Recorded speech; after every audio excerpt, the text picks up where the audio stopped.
50, 45. There goes Davis. Oh, my God. Davis is going to run it all the way back. Auburn's going to win the football game. Auburn's going to win the football game. He ran the missed field goal back. He ran it back 109 yards. They're not going to keep him off the field tonight. Holy cow. Oh, my God. Auburn wins. Auburn has won the Iron Bowl. Auburn has won the Iron Bowl in the most unbelievable fashion you will ever see. Oh, welcome in everyone to a brand new edition of the Dream Wager, episode 430. Today is Friday, August 16th, 2024. I am always welcomed by my NBA guru, our partner in crime, Elvis Acosta E. How you doing today, kid? Your team's up. Yeah, we're up at halftime. Drake May was able to run it in after a bad Jacoby Brissett red zone interception. But overall, Dill, we're feeling good, living good. Let's get into it, Dill. Yeah, football is back, man. Preseason. We're recording this midway through the third. Thursday night, New England's up 10-3 against the Eagles. Yeah, I thought the first half was pretty good. Ramondre Stevenson had a nice few rushes. The kid Hasty, he had that nice catch as well. Drake May could move on his feet, so looks good. You guys trying to improve to 2-0. I know it's only preseason, kid, but team is looking good. But we got a great episode for you guys. We'll recap all the stuff that went down this weekend in the NFL.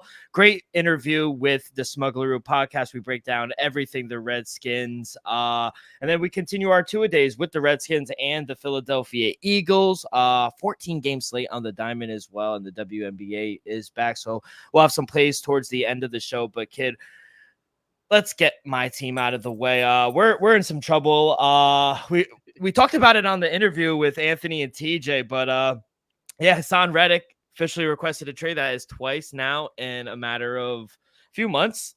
So yeah, we sent the conditional 2026 round pick to the Eagles in exchange for Hassan Reddick. He showed up. He took his physical. He had the press conference. He spoke highly of the organization about, I guess, the opportunity. But then there was no deal. I guess how much blame do you put on the Jets? How much do you play on Hassan Reddick? And I guess your timeline, do you see him back for week one? I'm going to go 50-50 just because, we know when it comes to you're trading, not just for, a player, but when you trade for a player at that caliber that is somewhat of a difference maker, could add value to your team, he's going to seek for a new contract. We look at right now. And with Brandon Ayuk, we know right now he's seeking a new contract. The only reason he's requesting a trade is for a new contract. We both know when you traded for Hassan Reddick, yeah, he's making good money. We're not denying he's making good money, but we both couldn't agree. He expected to get a new deal also from getting that trade. So I'm going to go 50-50.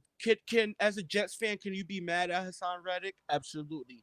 But as a Jets fan, could you also be mad at your front office for kind of, screwing things up, 3 weeks ahead of the opening day? So if I'm a Jets fan, I'm a little aggravated. I'm a little upset just because you could have, to me, this should have been handled months ago when you got the deal, we traded for the man. But overall, it sucks. And do I think he'll be there week one? I do not. But I do think he'll be a Jet this season. I think he'll be there week one. My problem with him is I get him. Got to go get your money. He is underpaid, but the Jets were informed by his representation and his management that, he would report, he would play under his contract. We own his rights until the end of next year as well. And that obviously hasn't happened. They let Reddick know they were willing to adjust, put a Band-Aid, give you a little more money on the non-guaranteed money, but only if he showed up. You have to do your part at least, and I understand it from a business side. Like, they're not going to commit to a guy until he commits to them. And I don't think the Jets are going to cater to a player who's never played a down for them before. I get that. That's understandable considering, the message that would send to other players in the locker room. There are a bunch of guys on our defense that have played that need new contracts. DJ Reed, Michael Carter, like key pieces to our defense. So they're not sitting out. Who are you? Like that's really my take. And, if he wants to sit out the year, he can, but he's going to be fined each day and every game he missed. The contracts, they're going to tally up. And like I said, the Jets, they own his right till next year. So we'll see. I mean, they made it clear that they're not going to trade him. I don't think it's a distraction against the team. He's a luxury, not a necessity. That's what I'll say. Our defensive line is good. Yes, we got rid of 2 guys, but we're still kind of deep. So do you think it's going to be a distraction with our defense or no? Overall, not really. Just because, like you said, it's not like it's a major key, from last year. This is a new guy. You're still going to have the same chemistry you had last year. So I wouldn't say too much. Like you said, though, this is just like a cherry on top. It's great for the Jets, but it's not a need for the Jets. So I can see why the front office is playing a little hardball with him, finding him, waiting to see what decision he makes. But if I'm the Jets, I don't think it'll be that much of a distraction, just because it's a cherry on top. It's the whipped cream. You already got the ice cream sundae set. He's just the whipped cream and cherry on top. That's what to put you over the top. Absolutely. So hopefully it does get resolved before week 1, because obviously we are better with Hassan Reddick than without. Still a top 5 defense. Yes. Unfortunate news for first round quarterback JJ McCarthy. He underwent successful knee surgery. He is out for the year. He complained about his knee soreness over the weekend. He underwent an MRI Monday night. Tuesday they found out he tore his meniscus.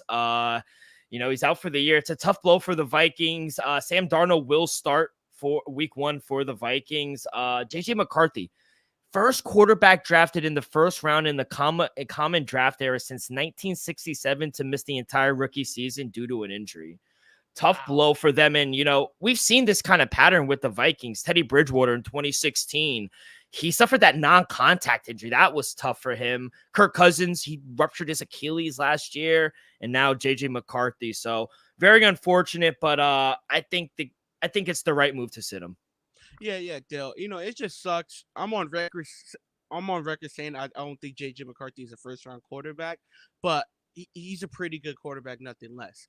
And to be honest, it sucks what happened to Kirk Cousins last year. Now with JJ, the only bright side you could say is Sammy D has proven that he's a decent quarterback in this league. Can you win games with Sammy D? Absolutely. It's not like we expected, or the Vikings expected, JJ just to hit the ground running and boom, we're back in the playoffs. No, we know the Vikings are in a real rebuild stage right now. So at the end of the world, it just sucks that we never got to see the kid, on the field, play with the starters, and see him in live action. So it's unfortunate. I hope honestly he makes me eat my words now, because now I'm a little bit of a fan than I was previous, just because I want him to succeed coming back from injury. So now, JJ, you even got yourself another fan today. So I hope the surgeries went great, and I hope he recovers.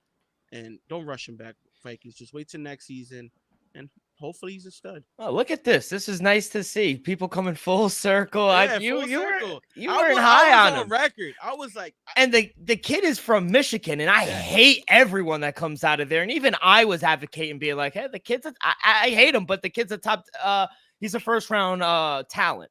So, but you're right. I think they did the right move. Sit him, learn under Sam Darnold, and they're paying Sam Darnold $10 million. And I'll say this, I think that was always the plan. I think Sam Darnold was always the plan to start week 1, regardless if he got hurt or not. I think they were going to ease JJ McCarthy into the season, but which I would agree with. JJ at the end of the day, it's not like he was like a Bo Nix who was, multiple years throwing 40, 50 attempts a game. No, JJ had arguably one of the best defenses all of football in the last 2 seasons, and arguably one of the best running games in all of football in the last 2 seasons. So he didn't have to do much with his arms. He wasn't, reliant a lot on his shoulders. Now, you ease him in, but now he takes the year off. Let's see how he is next year. And I'm gonna be honest, I hope he's fucking great. Yeah, I do too. I'm rooting for the kid because he did have a good first preseason game. Granted anything. So wishes for JJ McCarthy. Let's go to your Patriots and the Falcons. I think this has been the talk of the chat. The Patriots, they trade your guy, 4-time Pro Bowler Matt Judon, to the Falcons for next year 2025 third-round pick. Now, I've heard rumblings. He was always at practice. He was at camp. He wasn't playing, but he was showing up. At least he was showing up. And I thought they were always going to get a deal done, but this is huge for Atlanta. They've been seeking a pass rusher for a while now. Like, if you thought back to it, they tried to trade for Montez Sweat before Chicago got in and picked him up at last year's deadline. They tried trading up in the draft for the Letelu Lulu guy out of UCLA in April. But now they finally get their pass rusher in Matthew Judon, 4th, 3rd round pick, kid. One, are you surprised you weren't able to get a deal done? And 2, are you shocked for what he went for? Yes, I'm shocked just because we see the reports. There are reports confirmed saying that we was going to give Brandon Ayuk a $32 million yearly contract. So the fact that we was going to give Brandon Ayuk that money, not saying he don't deserve it. All I'm saying is if we were willing to give Brandon that type of deal, why not take care of our very own players, who's one of That's the best fair. pass rushers in all of football, in my opinion, when healthy, Matthew Judon. To me, that's just a question mark I have. Like, don't get me wrong, I'm upset as a Patriots fan that we couldn't get this deal done after we traded for him a couple years ago. We saw what he's able to do first 2 seasons as a Patriots, which was damn near great. And I can honestly pencil in, I think you'll agree, a double-digit sack season once again for Matthew Judon. And the fact that we was able to just to let that go and not get a deal done, to me, it's just, as a Patriots fan, it's sickening. But I understand it's a business. And now for the Falcons' perspective, they hit a home run. So I got to give a round of applause for the front office for Atlanta for just robbing the New England Patriots for a Pro Bowl player for a 3rd and 4th round pick. Usually that's what New England does to teams. I know, and it sucks, just because, like I said, you could pencil him. He's going to get you double-digit sacks. He's going to cause havoc. And we need that, especially for what it looks like the type of season where I'm preparing for us to have. We're going to need somebody like that just to make us be respectable when it comes to things. So I think the Atlanta Falcons hit a home run for just a 3rd and 4th round pick. That's a great return on your investment. And I think it also says, for the Patriots side, I think it basically says, hey, we're in rebuild mode. Like, we're not competing anytime soon, at least the next 2 to 3 years. We just traded away, I think you could both agree, besides your defensive lineman that you guys paid, I think he's your best defensive player. So trading him away for a bag of chips, I felt like, damn, you couldn't find something to resolve him with. Like, I don't know. And sometimes if you look at it in the past, look at Jamie Collins. He wanted a new deal and they said, see ya, go have fun in Cleveland. But then he winded up coming back for cheaper. Maybe this is a situation where he could come back for cheaper. Yeah, maybe it does work out like that. Look at Chris Jones, I think, as well. It'll depend. I hope we get him back. But at the end of the day, I think the Falcons made the right decision and they got a heck of a steal. And the Falcons, that's not all they got. They also got a former Pro Bowler from the Broncos, safety Justin Simmons today, 1 year, $8 million deal. They revamped that defense. They bring in a new DC and Jimmy Lake, new head coach in Raheem Morris. You get Matthew Judon, Justin Simmons. You get a top 5 safety in Jesse Bates, I would argue. AJ Terrell. I want to start with the Falcons because I really think what they just added in 24 hours, getting a top 10 pass rusher and a former Pro Bowler safety that they needed help in their secondary, those are big difference makers. And I think if they could stay healthy and get good quarterback play from Kirk Cousins, watch out for the Falcons, man. I really think they're going to be good. Yeah, I agree with that. I wasn't high on the Falcons, let's just say like a week ago. But, now, just off those 2 moves, I really like the offense, but now the defense being a little short, now the defense backside looking, pretty good. Now the front line is going to be a little serious. Now I can see what the Atlanta is hooking up. So now things are a little different. I got to go back to my notes, possibly with a new division winner. But other than that, I like what Atlanta is building down there. Not just short term, but even long term. With Michael Pittman Jr. Yeah, and that whole defense, I think and that was the problem. Obviously, it was quarterback play, but that defense wasn't as good. They could never get home to the quarterback. This year is going to be much different, that defense. So yeah, can't wait to break down the Falcons. I think they're next week, so can't wait for that. And then lastly, Pro Bowler linebacker Matt Milano. I mean, this guy has awful fucking luck, man. He left Tuesday's practice injured, holding his arm, his like upper arm. Ended up tearing his bicep. He's out indefinitely. He's undergoing surgery later this month. Their hope is that he could possibly return late December, early January if they're in contention. But this is the second straight year Matt Milano suffered a significant injury. He fractured his leg in week 5 versus the Jaguars, missed the whole year, and now he tore his bicep in practice. The kid they drafted, the linebacker, Dorian Williams, I mean, they have to rely on him a lot. He has to step up and be even more of a factor this year and replace a Pro Bowler Matt Milano. But yeah, it sucks for the Bills, man. Yeah, it sucks for the Bills, but I think he'll be back. I think he'll be back sometime, between week 12, week 16. I think he'll be back before playoff time for sure. Let's not forget Ray Lewis. You see the jersey behind me. During that Super Bowl run, he tore his bicep week 8, week 7, and he came back round 2, round 1 of the playoffs, and he was ready to go. So I think Mike Milano will definitely come back mid-December, sometime December, maybe Thanksgiving on the early run. Maybe Thanksgiving, but definitely before Christmas.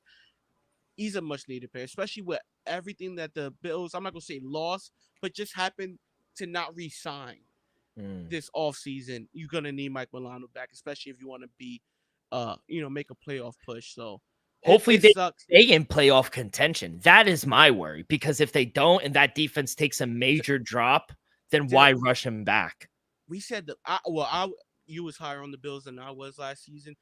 I was saying this week, 7, 8, and then the Bills just started. And then they won 7 in a row. So they could struggle again early if Mike Milano comes back, and they're in range. Let's just say they win, 5 out of the last 7. They'll be right back in the thick of things. The worry for the Bills, though, is their defense. It's not their offense. We trust Josh Allen, and regardless of the departure of Stephon Diggs, we understand that they're going to put up points. Can they stop them? We'll see. Big blow for them, but wish them a speedy Matt Milano a speedy recovery. Last thing before we get to the interview with the Smuggleroo podcast. Did you see the opening schedule for the opening week schedule for the NBA? Some good games, kid. I'm not gonna lie. Knicks got a lot of primetime games. We're opening the night on their ring night. The Boston Celtics and the New York Knicks, and then the other game is the Lakers and the T-Wolves. They got some good games. We play on Christmas, too. I don't like that we play the Spurs, though, on Christmas. Yeah, that's the only thing I disagree with on Christmas. Yeah. Like, don't get me wrong. Shut up the Spurs, but who the fuck are you? It's Wembyamba. That's what it is. All respect to Wemby. No disrespect to Wemby.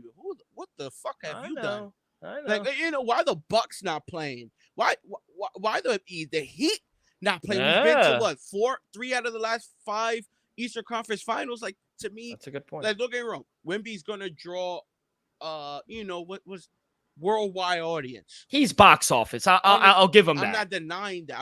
I'm not denying that probably might be the most viewed game of Christmas Day. But as a fan, I want to see CP3 and Wemby while I'm opening gifts, drinking eggnog. I want to see CP3 and Wemby.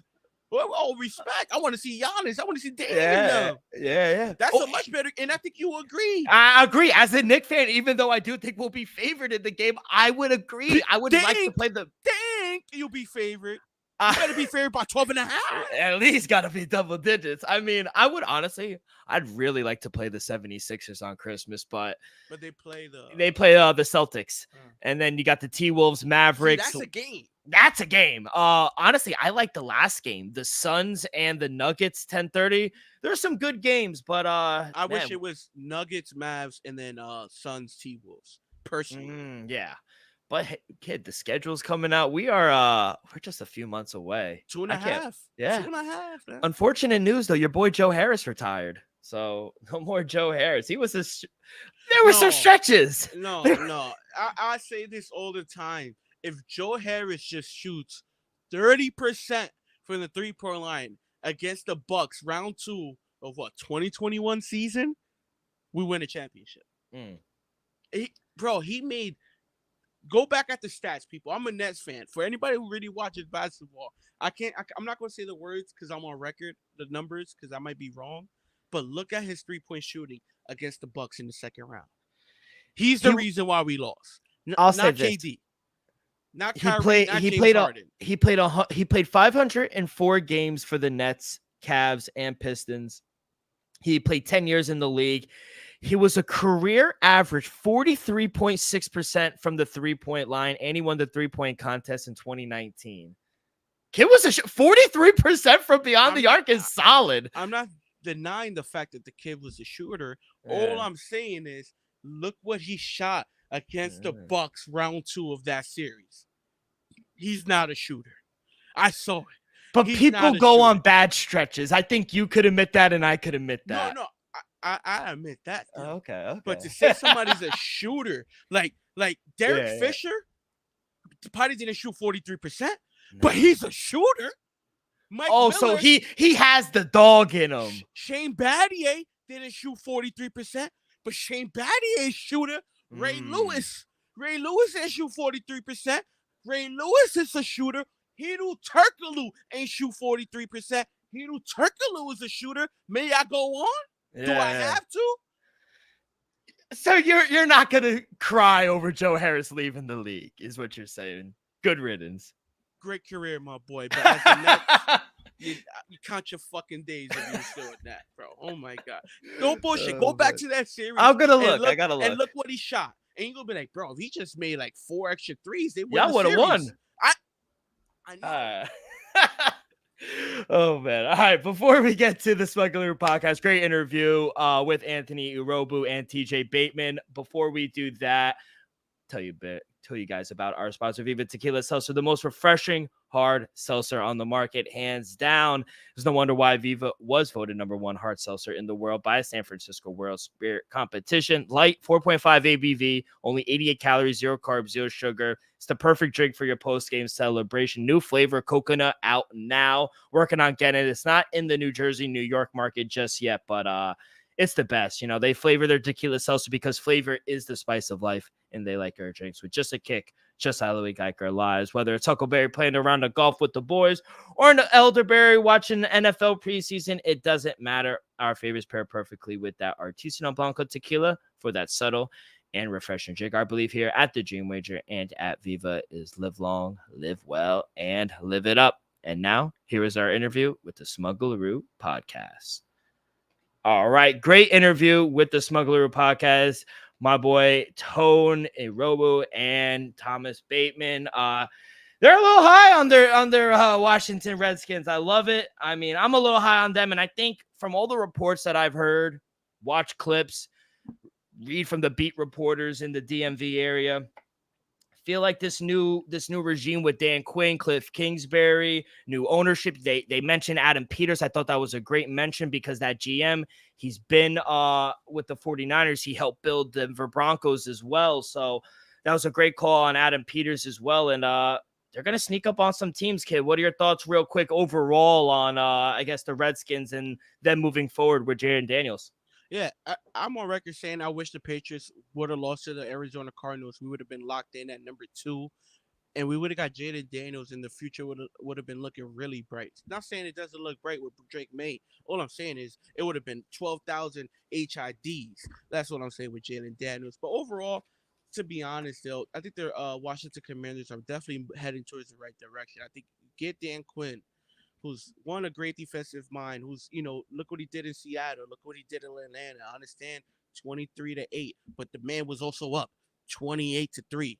So, and look what he did in Dallas. I understand he was not the head coach, but Dallas have 3 straight 12-win seasons. Led the league in turnovers, I think, in the last 3 seasons as well. Well, has the most turnovers. I'm not sure they led the league in turnovers, but they led the league in turnovers last year. So I expect Jaden Daniels maybe not to, jump off the radar his rookie year, but these next upcoming season, I expect to be, a pretty damn good quarterback. I like the addition of Austin Eckler. I think him with Brian Robinson, that's a pretty damn impressive running back room, if you ask me. Look at the wide receiver, Terry McLaurin. To me, he's a stud. Dotson, he could be something. I like the addition of McCaffrey to see what he could do there. So I just like the direction this team is headed towards. shit. I apologize for that. I just appreciate and I like the way this team is heading. So I think Jaden Daniels and Dan Quinn could possibly start something special in Washington.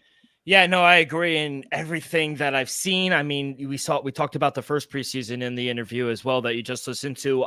He looked great. I mean, audibling and just reading the defense and being able to, call his own play at the line and say, no, I got this. I love it. The kid has confidence. The kid can sling it. He's accurate. He has legs as well. We saw doing that first deep ball in preseason. Yeah. The kid is ready for the moment, Yeah. And everything, all the reporters, all the insiders that went to the practice and saw first eyes in person, they said the kid is special. And I believe it. He was special in LSU. He was good in Arizona State. The kid just knows football. And I'd be excited too if I was a Washington Commander fan. And Drake May's good. So it's too early to tell. Let him play a little bit, know. So, but I'll say this: I think Washington's a little more ahead of schedule, I would say, than the New England Patriots.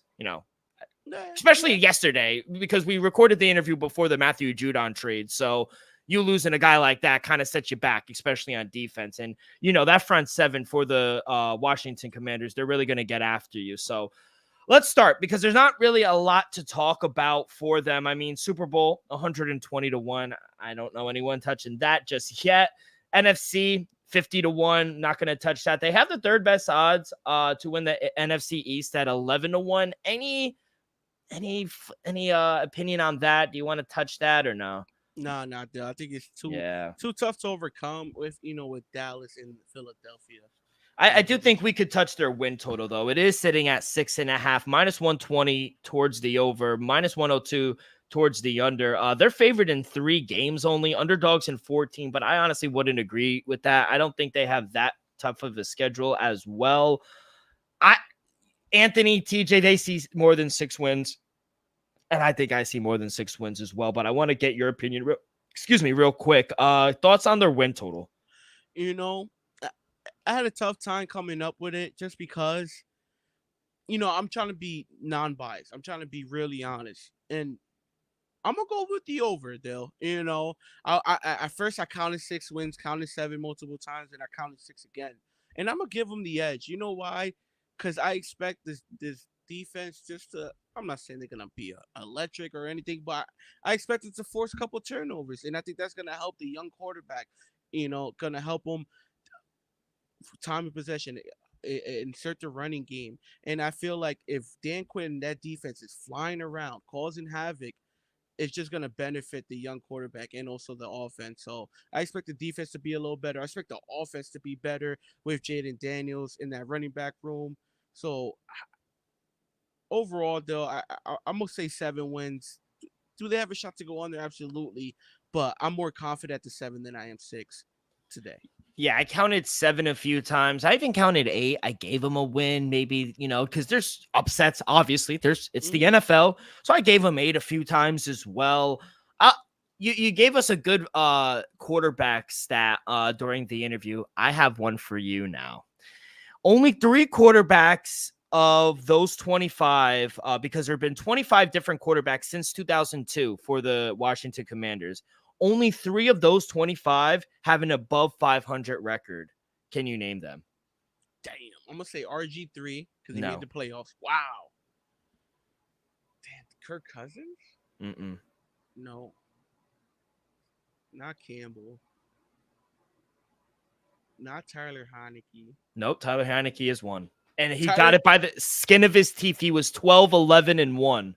Tyler Heineke. I'm trying to think. You're missing a legend. A legend. Alex Smith. Yes. Let's go. And then one more. I don't know if you get this one. Back in the day? Yeah, it's before these guys, yeah. Dante Culpepper. Nah, Todd Collins. Wow. Yeah, only 3.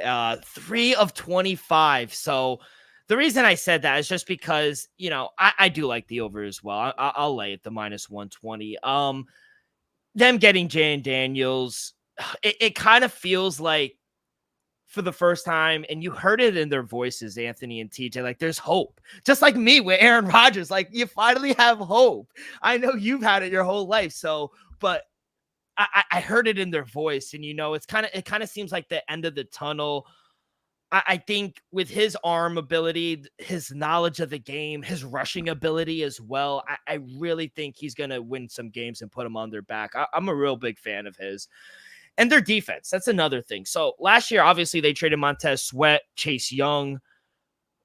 They spent their entire offseason stacking up their defense. They get Hall of Famer Bobby Wagner. They need that for the locker room, for the field. They get Jeremy Chin, safety. They get 3 new edge rushers, Dante Fowler Jr., Dorian Armstrong, Pharrell, a guy they named on the podcast, on the interview, and they get him for cheap as well. So, and these are all guys, well, a few of them all played under Dan Quinn in their past.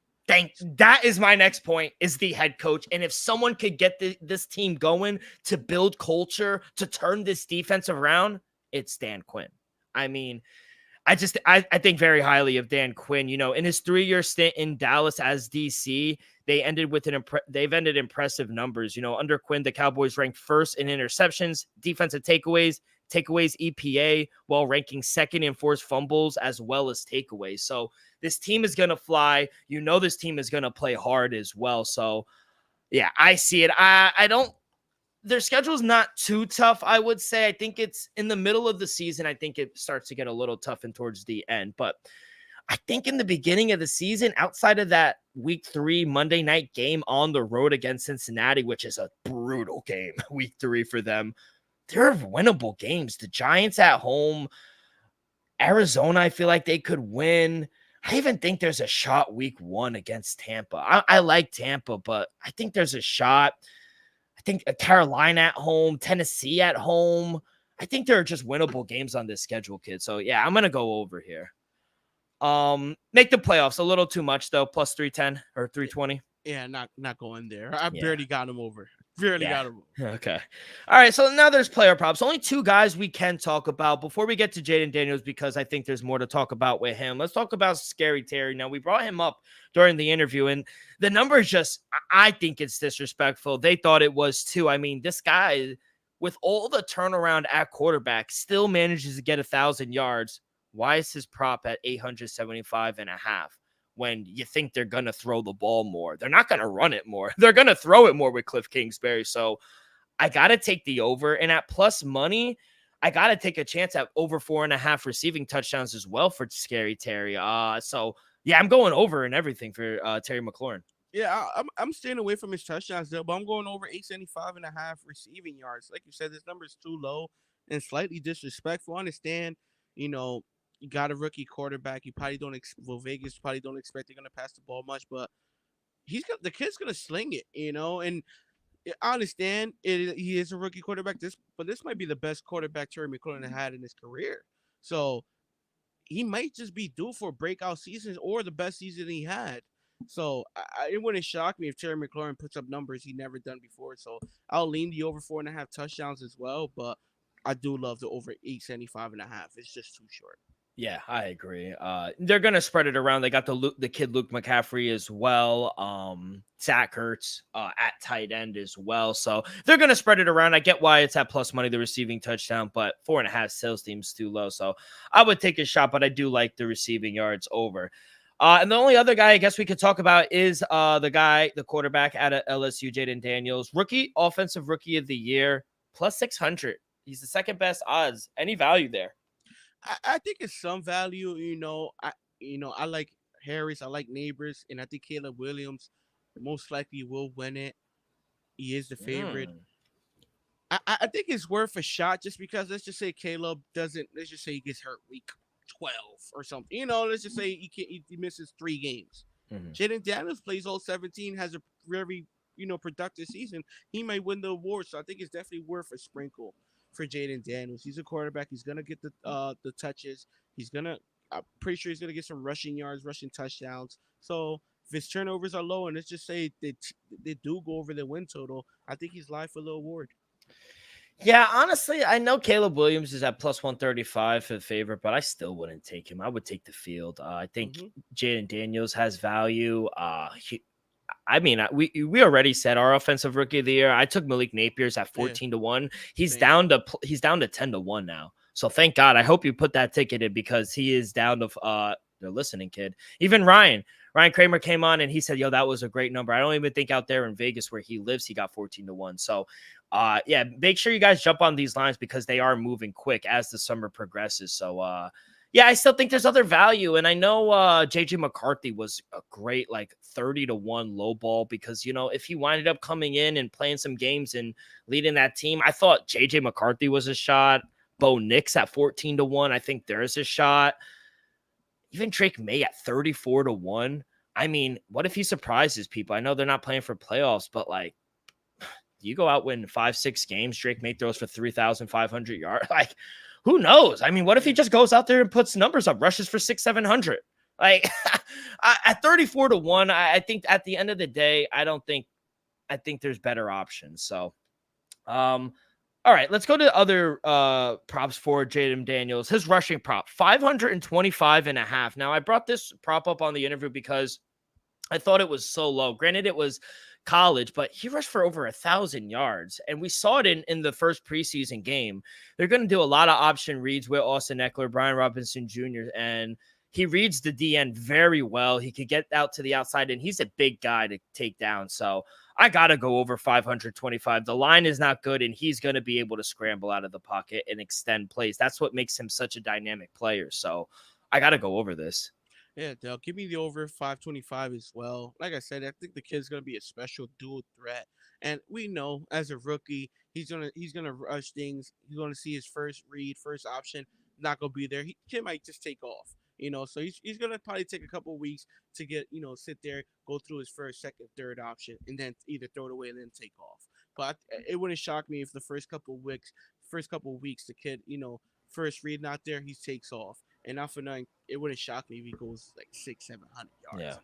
What about his passing? Because it intrigues me. They set his line for 3,025.5. Now, you and I didn't think it was all that much for a rookie quarterback because we see rookies throwing. We saw Justin Herbert throw for over 4,000 yards his rookie season. So his passing touchdown is at 16.5, minus 118 towards the over, minus 108 towards the under. Interceptions is at 11.5.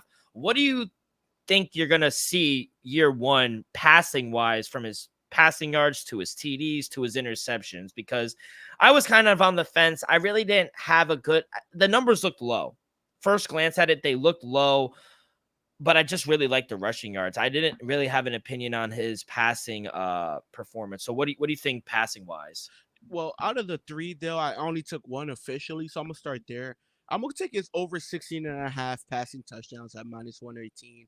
I think that number is a little too low. I do agree with you. All the numbers are pretty low across the board. But, he's a rookie. You got to see how things go. But I think over 16.5 touchdowns is just too low. You're going to have Austin Eckler, who's going to be a dual threat off the backfield, who I think is going to have a couple receiving alone. TJ is going to have a couple.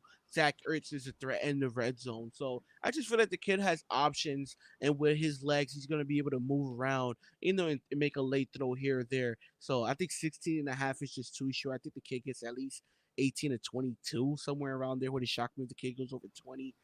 3,000 passing yards. I think it's a little. I think it's the perfect number. Not saying it's too much, but for me to bet it, I'm good off it. So I'm not saying bet it or not bet it. I'm just staying away from it. And then his interceptions, though, to be honest, 11.5 is high. But for a rookie quarterback, anything's possible. I'll lean the under 11.5 just because I don't think they'll let him get that many. I don't play like this. I don't see him averaging 35 pass attempts a game. I don't see that. I do expect him to pass the ball a good amount of times, but not average 35 plus a game. So I just feel like he wouldn't be in harm's way that much unless he just, throws 3 like Sam Howell did a couple times, week 4, week 5. And we do expect them to run the ball a little more, right? So I think that's another reason why we might not like the interceptions. I agree. I don't think he gets under it. It's favored for a reason. And that was it. I mean, when I saw 16.5, I was like, oh, come on. He has weapons, especially in the passing game. Everyone, TJ, we all think Jahad Dotson might take that next step. They get the kid from Rice.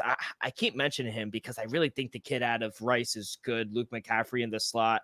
You get Terry McLaurin, Austin Eckler in the backfield in the passing game. We know how he helped Justin Herbert. So, yeah, 16.5 seemed really low. I just want no parts with the passing yards. I could see him go over, but I also could see him go under. Yeah, no, I agree 100%. So, yeah, watch out for the Commanders, man. I think they're gonna be competitive in a lot of games, and I think they're on the right track. So I'll say that the Commanders is a team that I'm gonna take the plus points a lot. Not saying they're gonna win the game, but I expect them to cover. Yeah, I think that's fair as well. So let's go to the last team in the NFC. You know what they say, kids, save the best for last. NFC East, yes. Save the best for last. The Philadelphia Eagles to win the Super Bowl 13-1. Fourth best odds to win the NFC, plus 550 of the second best odds. And they have the best odds to win the division, the NFC East, at minus 140. We'll start there. We never mentioned our winner. And of course, I'm taking the Eagles to win the division. I think they got better. I truly do. I think their defense got better.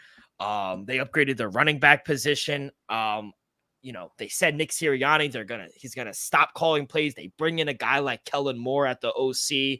I think he's gonna bring Jalen Hurts to that next level. AJ Brown, they bring in a nice slot receiver. Shout out Ohio State, Paris Campbell. I like this kid, man. I like this team. You bring in a guy, Kenny Pickett, and a solid backup quarterback to back up Jalen Hurts, God forbid. You don't like that. Why? I just don't disagree with solid. He was a starter. He was a starting quarterback in the NFL, was he not? Is that a fact or a fiction?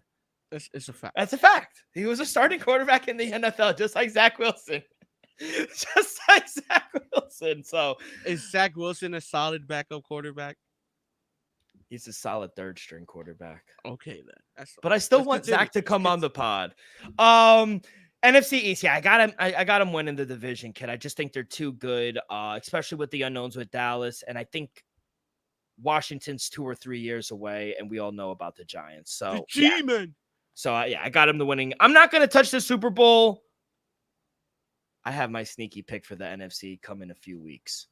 In a few weeks, not next week. All right, Dale, let's start there. To win the division, minus 140. Give me that. I think the Eagles are, as of right now, what is it, August 16th, right? August 15th. Yeah. They're the clear-cut best team in the division. In my opinion, it's hard to change that. I agree with you, though. They did get better. They improved. To me, their most concerning positions was the secondary. Hit the hammer on that. They went heavy on the draft, and they also signed C.J. Gardner-Johnson. The running back room took a drop from the Super Bowl season last year. Guess what? They elevated that. Now they got Saquon Barkley. I think they are better than they were last season. And let's not forget, this Eagles team, we just agreed they got better. They're coming off 2 back-to-back seasons where they started 8-0 or better. Give me to win the division at minus 140, and then give me to win the NFC a sprinkle plus 550. I have multiple teams to represent the NFC. The Eagles is just the first. I like it. I think there's a chance, kid. I truly do. I can't deny how good they look on paper. Those are my 3 favorite words. On paper. Yeah, on paper, yeah. But they really didn't lose all that much. Yeah, they lose Hassan Reddick, DeAndre Swift, but they replace him with Saquon. Kevin Byrd, the safety that they brought in halfway through the season. He loses to the Bears. They lose Marcus Mariota, but they replace him as well. But look what they added. Breece Huff, one of the best edge rushers, and got so much pressure on the quarterback for the Jets. Saquon Barkley, Chauncey Gardner-Johnson, Devin White, Kenny Pickett, Mekhi Becton. Say what you want on him on the Jets, but it improves their line, protect Jalen Hurts. They did so much, kids. The rookie Quincy, to me, he's going to be a stud. First round, Keanu Mitchell, from Toledo. The kid is a stud. They also get the other corner because that was their problem. It wasn't offense. Secondary? It was Look their what secondary. Drew Lock did on Sunday night, Monday Night Football in Seattle. Torched them. So Cooper DeJean from Iowa, he's good as well. They get the guy in the 3rd round, defensive end Jalen Hunt out of Houston Christian as well. They get Will Shepley. Shout out Will Shepley, the brother of the Patriot. Who's the Shepley brother, right? I'm not sure, though. You got me This there. is bad podcasting. But anyway, he's from Clemson. He was good as well. I remember him, but I love what they did in the draft. I love the new offensive coordinator, Kellen Moore. We think very highly of him. They bring in a new defensive coordinator. They say, listen, this isn't working. Let's bring in a stud, an old vet like Vic Fangio. So I love all the moves they made. Let's go to their win total. It's sitting at 10.5. Over's juiced, -148 towards the over, plus 120 towards the under. Now they're favored in 13 games this season. They're only underdogs in 9. They have the 9th easiest schedule. I don't think their schedule's all that hard, kid. I really don't. I counted a lot of wins. I'm not going to lie. I think I counted like 11, 12 wins. I'm on the over, but I want to hear your opinion first. Yeah, I'm looking at the strength of schedule. They have the 9th easiest schedule in the league for 2024. You going over or under? I'm going over, Dill. You know, I'm not gonna say I'm high on this team, but I can't deny how much I like them on paper. You know, I think Jalen Hurts is one of the best quarterbacks in football. A great dude threat. Don't get me wrong, Nick Sirianni's not a fan favorite, but I think he's a pretty good head coach. And defensively, Dill, that front that front seven is going to get after the quarterback. And I just got to go back to last season, though, how poor that secondary was. That secondary is going to be better. I'm not saying it's going to be a top 10 secondary, but it's going to be better, much better than what they were last season. So if that front seven is as good as they were last season, Jalen Hurts in that offense, A.J. Brown, Devontae Smith, who might be even better this season, play like they did, and that secondary just holds up, I think the Eagles will be in the thick of things come January. Yeah, I got the over as well. Like I said, I think one of the biggest reasons why I like the over, their schedule. They have the 9th easiest schedule, and their schedule gets easier as it goes on. They face the easiest schedule of run defenses in the league from week 7 to the end of the year. Overall, offense is projected to face the 4th easiest schedule run defense as well. We mentioned what they added in the offseason. Saquon Barkley is going to take a huge load off of Jalen Hurts running the ball. He was productive behind that awful historic offensive line in New York. He has the 4th best offensive line. They're ranked. The problem is it's their secondary. You know, they basically fell off a cliff. Yeah, they addressed it, but these are young guys. I do worry about their secondary. They're ranked 19th secondary in the league, but outside of that, this is one of the most best rosters I've seen. It's a top 10 roster. That Jalen Hurts, top 10 quarterback, offensive line, top 5, running back room, top 5, receivers, top 5, front 7, top 10. And I don't like him, but I would say Nick Sirianni's the top 10 coach as well. So I think from top to bottom, this team is good. Jalen Hurts, the contract is set up for them to go out and make moves as well. So I just really like this team, kid. Like I said, I think the schedule is very easy. Not very easy, but I think there are a lot of winnable games for this team. So I'm going to go over 10.5 wins. It's chalky at -148, but I am going to take that. I'm also going to take them to make the playoffs at -290. Obviously, you are as well.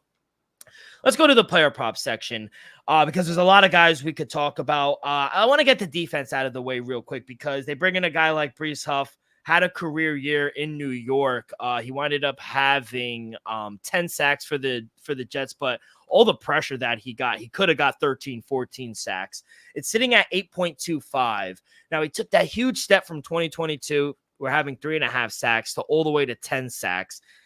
Can you see 9 sacks, 10 sacks again this year for Breece Huff?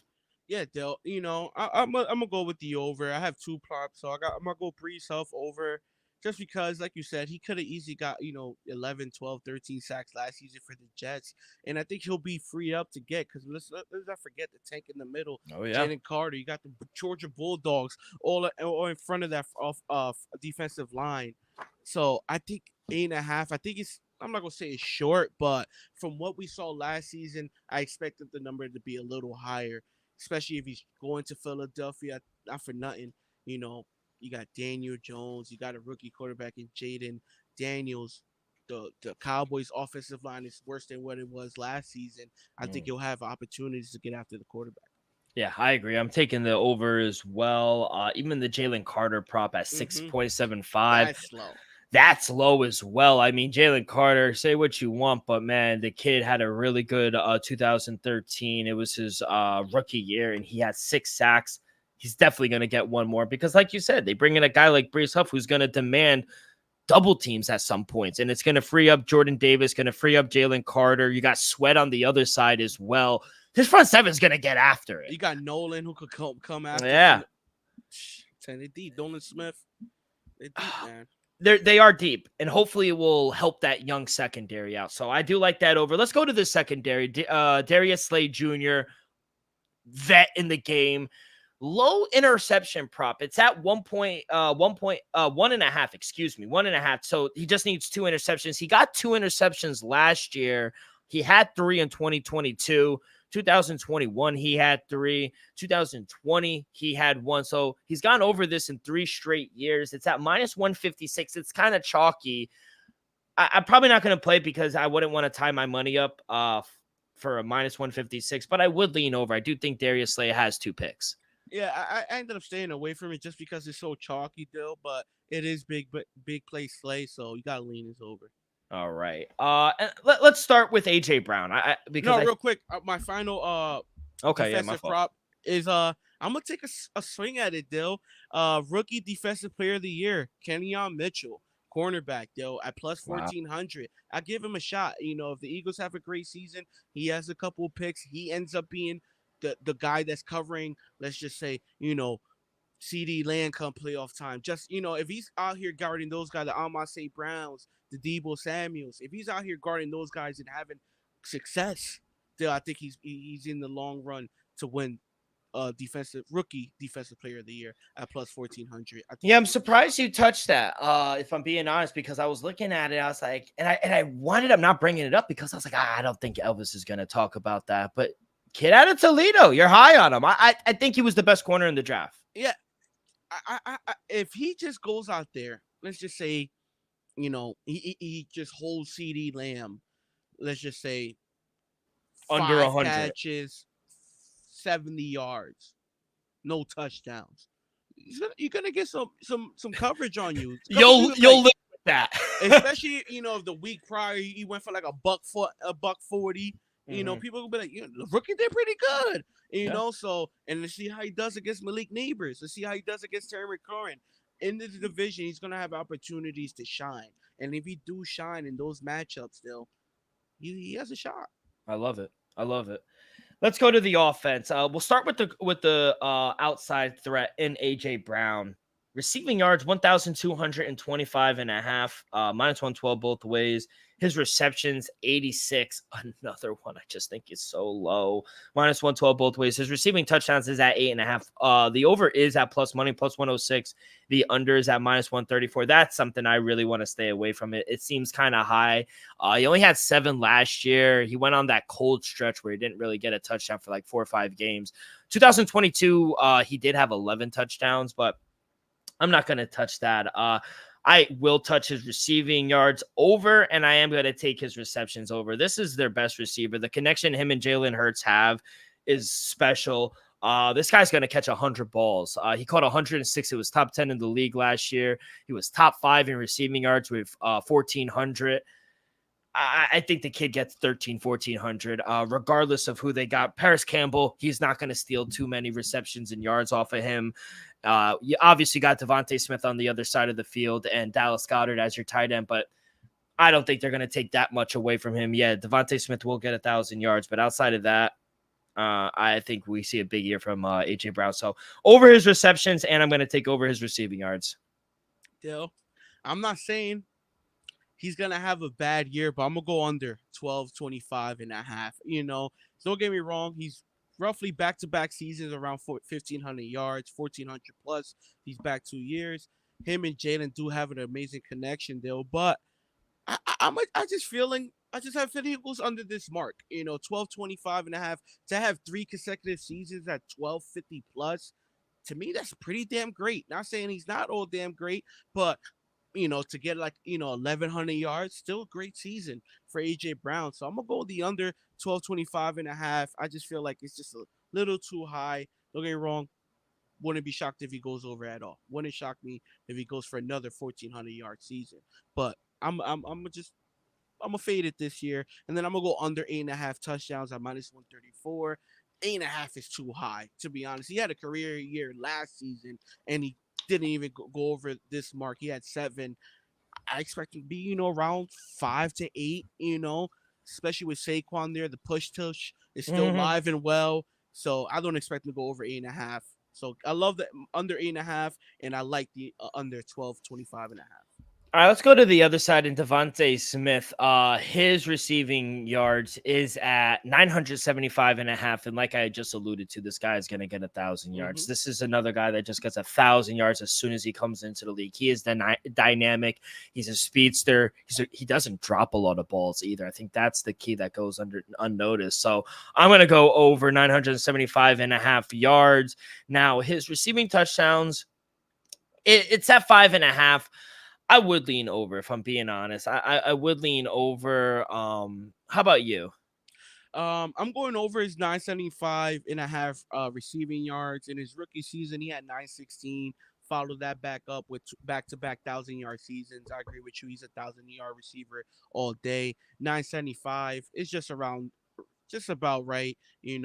I expect Smith to go over this mark, probably 1,000 to 1,100 yards, and then 5.5 touchdowns. Still, Yeah, you is he would go over. capable of going over this number? Absolutely. I'm just not gonna bet it. Like I said, you got Dallas Goddard, you got Smith, you got AJ Brown, you got the touch push, and then you got Saquon. So touchdowns, I'm gonna just stay away. But it wouldn't shock me if he goes over 5.5. All right, and lastly, his receptions at 75 and a half. He had 81 last year. His rookie year, he had 64.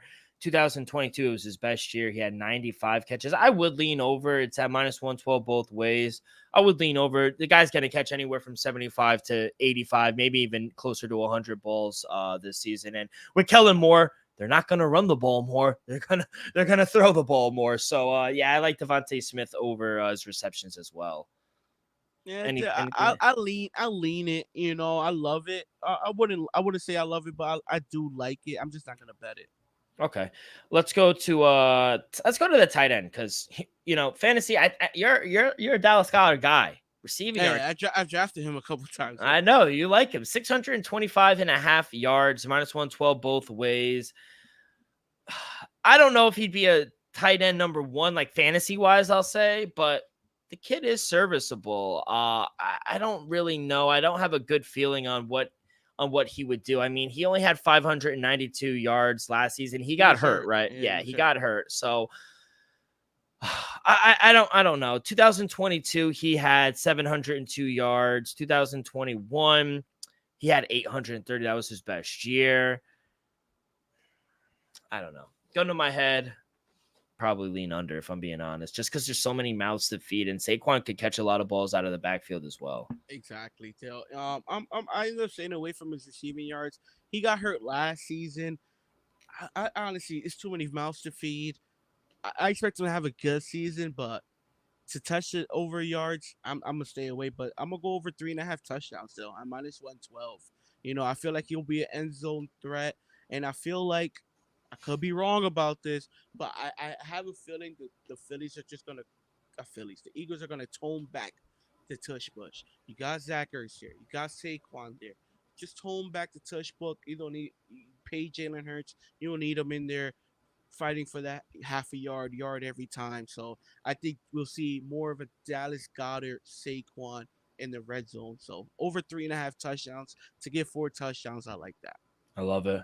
Let's go to Jalen Hurts. Jalen Hurts MVP 16-1. I have an MVP. Like I said, it's coming a little later. It's all in that same team. My MVP obviously is going to win the NFC. So yeah, I'm not going to touch it. 16-1. I think I need a better price. So real quick, anything on MVP?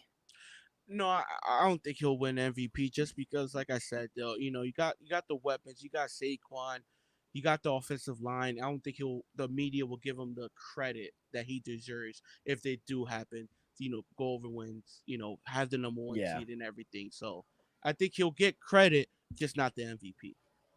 Let's go to his passing touchdowns. I think this number is low. 21.5. I mean, minus 118 towards the over, minus 108 towards the under. He had 23 touchdowns last season. Now, it wasn't the best season throwing the ball. He was tied for 13th in the league.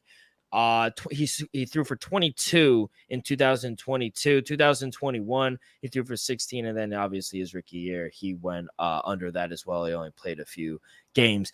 But these last two games, I think the addition of Kellen Moore, I really think it's going to elevate him and make him a better quarterback. So I am going to go over his passing touchdowns.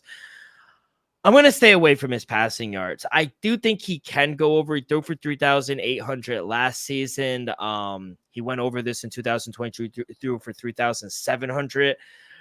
I'm going to stay away. Now, I do think they are going to throw the ball more, but that's just a lot of yards, I think. And I don't know if he could have 3 seasons in a row like that. So I'm going to stay away from his passing touchdown, passing yards. We're opposite, though. I end up staying away from his touchdowns just because I feel like that's more reasonable. Like you said, he only had 23 and 22. But his passing yards, I feel like Saquon would be a threat from the backfield, unlike Swift was last year. I think Saquon is much more of a dual threat. I think Saquon alone from the backfield might get, 400 plus receiving yards. So I'm going to go over it, though, with AJ, Dallas, Smith, Saquon there. I just have a feeling Jalen Hurts and Kellen Moore, they're just going to be a little more pass heavy. And it wouldn't shock me if Saquon busts a couple screens or, a little ditch for, 40 plus still. We saw it multiple times, and it wouldn't shock me if he does it again in Philly. So I'm going to go over 3,525 and a half passing yards. I'm staying away from his touchdown total. You know why I think I went under? Just because I think he is going to run the ball more. And 550 and a half rushing yards, I think that's just numbers. It's just too disrespectful. 550 minus 112. He has gone over this number in 3 straight years. His only under is his rookie season. He still rushed for 350 yards. 2021, he rushed for 784.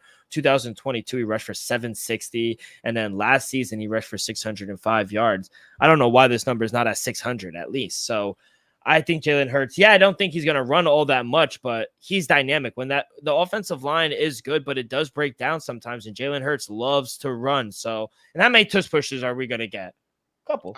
I hope not too many. I hope not too many, but I love it. I love the over. I would stay. I mean, he had 15 rushing touchdowns as well. I mean, the number is at 9.5. He's gone over this number in 3 straight years as well. Since 2021, he had 10. 2022, he had 13. And then, like I said, last year, he had 15. He's just getting more because of the tush push. So I got to go over 9.5 as well. Yeah, I'm going to go over 550 and a half rushing. Minus 112. He just goes over this mark, and I expect it to once again. And then the touchdown mark, I'll lean the over. I hope he goes under just because you have Saquon there. Why pay Saquon the bread if you're not going to, take advantage of him, especially at the goal line with those legs? So I'm going to stay away from the rushing touchdown. I'll lean the over just because look what he's been doing these last 3 seasons. But the rushing yards, I am taking that officially. Give me the over 550 and a half. Well, look how many times they have those read option plays, and he just tucks it and run. And he's good. He's that guy fucking squats over 500 pounds, bro. And he's always going to fall forward. He's not going to just fall back. Let's talk to the guy they signed in division as well. Saquon Barkley, his rushing yards is at 1,000 and a half, minus 112 both ways. Rushing touchdowns is at 6.5. Last year, he went under this number. He only had 962 yards, but let's be honest. Let's have some context. He was behind the worst fucking offensive line in the league. I think it was worse than the Jets. So, and he still almost got 1,000 yards, and he had 247 carries. That's top 10 in the league. They just fed him the ball. So, if he was on the Eagles last year, he would have had 1,400 easy. He probably would have went over this. So, I got to imagine he goes over 1,000 yards this season with a top 5 offensive line. Now, his rushing yards is at 6.5. He had 6 last year. I think one of his best years was in 2022, where they went to the playoffs. He rushed for 1,300 yards. He had 10 touchdowns as well. In 2021, he winded up getting hurt. He only had 2 touchdowns. 2020 got hurt. 2019, let's see, he had 6 touchdowns. He rushed for 1,000 yards as well. So That was his when rookie he, year. yeah, when he's healthy, he's gonna get the yards. That's the key.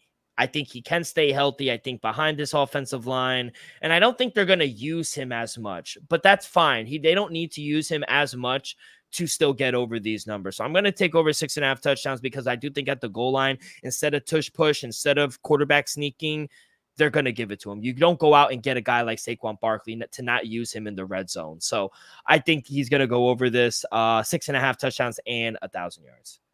Yeah, Dale, give me over both 1,000 yards and 6.5 touchdowns, Dale. He's upgrading offensive lines. You know, the Giants one of the worst. He's going to one of the best. He's going to one of the best rushing schemes. And you also have Jalen Hurts as a Batman and Robin, Dale. So I think he's gonna get much more, open holes, and he's gonna just have more lanes because of Jalen Hurts and audibling out of things. So, and then with the touchdowns, I think we're gonna see one of his best seasons. I think we're gonna see a season similar to his 2022 season. I'm gonna say he gets 8 to 10 touchdowns and at least 1,200 rushing yards, though. And I'm gonna take a sprinkle though at 2,200. For Saquon to have the most rushing touchdowns in the 2024-2025 season. It's a stretch, people. It's a stretch. But if they just take away the tush puts from Jalen, Saquon's going to get those touchdowns. So if Jalen got 15 last year, I think Saquon gets 15 plus if they slow down the tush push. I like that call. It's worth a shot too. Mm-hmm. What I like is his receptions. 40.5 minus 112 both ways. He's gone over this number in 3 straight. 2020, obviously he got hurt, but 2021, he still, even in a year he got hurt, he still had 41 catches. 2022, he had 57 catches, and then last year he had 41 as well. There's a lot of times where he catches it out of the backfield, those screens, and he also goes on routes as well. So I'm going to go over this. I do think they're going to find him in the passing game as well. I think they're going to mismatch him as, they're going to run the ball with him, but they're also going to throw the ball with Saquon as well. So I'm going to go over 40.5 receptions. Any opinion there? Absolutely, Dale. I'll definitely take this over. I didn't catch this number, but I'm definitely going to take it over. Like I said, this is why one of the reasons why I took Jalen Hurts over his passing, just because I expect Saquon just to be a threat. He could catch the screen, go for 40 plus. He could get a little toss, go 40 plus. So it's so many things Saquon could do, and it's so dangerous from the backfield. You could just flip it to him and just watch him work. So it wouldn't shock me if Jalen Hurts just has a couple screens where they go for 40 plus. Yeah, 100%. But that's all I got on the Eagles, kid. Did I miss anything that you wanted to that you bet or my last thing? Yeah. Another long shot. Do have a couple here. I think it deserves. You on record saying they're gonna win the division. I'm on record saying they're gonna win the division. We're both on record saying over 10.5, Dale. And I'm also on record saying sprinkle to win the NFC. All those things add up. I think Nick Sirianni has a shot. Coach of the year at plus 4,000 people. Wow. You got to take a shot. You said he's going to go over wins, 10.5 wins. So he's going to be top 5, top 6 in total wins. He's going to win the division. It's top 8. Well, 8 in those. I think he has a shot, though. I think he has a shot. All right. No, I think he has a shot. I can't vote for a guy like that. I don't know. He's just crazy. He's not a crowd favorite. He's not a crowd favorite. But this is not a fan favorite thing. This is who did the best job. That's fair. The coach. That's fair. Nick Sirianni has a shot. Yeah, you got to give him his flowers. He is a good coach. I will admit that. But all right, kid, we finished the NFC East. 1 division down, 3 more to go. We will start with the NFC South. Very interesting South, especially with the Falcons we were just talking about. So we'll talk about that next week. Next week is our last 2 weeks, and then we are back to 3 a days. Getting ready. Next week is college football, kid. I cannot wait. We are locked and loaded, kid. Let's go on over to the Diamond, though. 14 games on the slate. I actually liked a lot more than I anticipated actually betting on, if I'm being honest, but I kind of love the board. I'll let you lead it off, though. Okay, well, what's your first play? Your boy Kyle Hendricks is starting. I know I ended up staying away from that game, Dale. But Seattle taking on Pittsburgh. Let's go to Pittsburgh, Dale. Paul Skeens is on the mound for Pittsburgh. Pittsburgh lost 5 straight. They've lost 10 straight. Oh, 10. Look at that. Yeah. I'm over here faded. I'm over here saying 5. Seattle loses a 3 straight as well. Over under sitting at 7. I'm gonna go with the Pirates there. I think they're gonna snap the losing streak with Paul Skeens on the mound back at home against the Mariners, also on a slight skid as well. I think this is the perfect opportunity to bounce back. So I'm gonna take Paul Skeens and the losing Pittsburgh Pirates on the money line minus 126. Yeah, it doesn't matter who's going for the Buccos. I can't back them right now. You know, they just can't get their offense going. Their bullpen's been taxed, second worst bullpen in the National League. Mariners are fighting. They're on thin ice for me, though. They just got swept by the Tigers, so they're on thin ice. But I do like Logan Gilbert. Pirates really can't hit at home right now. They're only hitting 230 against righties. Even if Paul Skeens does throw a gem, which I do anticipate, I just don't trust their bullpen to keep a clean sheet. So Mariners first 5, Mariners full game. I'm gonna take the Mariners here, so I just can't take them right now. For my next game, I'm gonna take the Reds. I got them a little early. Nick Martinez going against Michael Lorenzen and the Royals.